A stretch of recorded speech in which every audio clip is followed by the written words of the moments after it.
America ಸೇನಾ ಮಾಹಿತಿ ಇರಾನ್ಗೆ sale ಮಾಡಿದೆಯಂತೆ China. ವಿಮಾನ, ಹಡಗು ಟ್ರ್ಯಾಕಿಂಗ್ ಡೇಟಾ ಎಲ್ಲ ಬಳಕೆ ಮಾಡಿದೆ ಅಂತ ಚೀನಾ ಕೊಟ್ಟಿದೆ. ಅಮೆರಿಕ ಶಸ್ತ್ರಾಸ್ತ್ರಗಳ ಜಾಗವನ್ನು ಪತ್ತೆ ಮಾಡಿ ಆ ಸೀಕ್ರೆಟನ್ನು ಮಾರಾಟ ಮಾಡಿದೆ. ಸ್ಯಾಟಲೈಟ್ ಚಿತ್ರ ಆಧರಿಸಿ AI ಕಂಪನಿ ಕೆಲಸವನ್ನು ಮಾಡಿದೆಯಂತೆ. ಅಮೆರಿಕದ ಸೇನಾ ಚಲನವಲನಗಳ ಬಗ್ಗೆ ಇದನ್ನು ಟ್ರಂಪೇ ಹೇಳಿದರು. ಆ್ಯಕ್ಚುಲಿ ನಮ್ಮ ರಹಸ್ಯಗಳನ್ನು ಯಾರೋ ಇರಾನ್ಗೆ ಕೊಡ್ತಾ ಇದ್ದಾರೆ ಅಂತ, ಅದಿನ್ಯಾರೂ ಅಲ್ಲ, ಚೀನಾ ಅಂತ ಗೊತ್ತಾಗ್ತಾ ಇದೆ.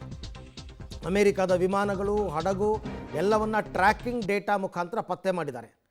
ಆಮೇಲೆ AI ತಂತ್ರಜ್ಞಾನವನ್ನು ಬಳಸಿದ್ದಾರೆ. ಈ ಹಿಂದೆ ರಷ್ಯಾ ಕೂಡ ಆ ಕೆಲಸ ಮಾಡಿತ್ತು ಅಂತ. ಯಾಕೆಂದರೆ ಇರಾನ್ ಅಮೇರಿಕಾದ F-15 ಸೇರಿದಂತೆ ಹಲವಾರು ವಿಮಾನಗಳನ್ನು ಎಕ್ಸಾಕ್ಟಾಗಿ ಹೊಡೆದು ಉಳಿಸಿದೆ. ಇದಕ್ಕೆಲ್ಲ ಕಾರಣ ಒಂದು ಕಡೆ ರಷ್ಯಾ ಕೊಡ್ತಿದೆ ಅಂತ ಝೆಲೆನ್ಸ್ಕಿ ಮಾಡಿರೋ ಆರೋಪ. ಉಕ್ರೇನ್ ಅಧ್ಯಕ್ಷ ಝೆಲೆನ್ಸ್ಕಿ ರಷ್ಯಾ ಇದನ್ನೆಲ್ಲನೂ ಇರಾನ್ಗೆ ಕೊಡ್ತಾ ಇದೆ ಅಂತ, ಮತ್ತೊಂದು ಕಡೆ ಚೀನಾ ಕೊಡ್ತಾ ಇದೆ ಅಂತ. ಚೀನಾ ಮತ್ತು ರಷ್ಯಾ ಎರಡೂ ಕೂಡ ಅಮೇರಿಕದ ವಿರೋಧಿ ರಾಷ್ಟ್ರಗಳು. ಯಾರು ಬೇಕಾದರೂ ಕೊಟ್ಟಿರ್ತಕ್ಕಂಥ ಸಾಧ್ಯತೆ ಇದೆ.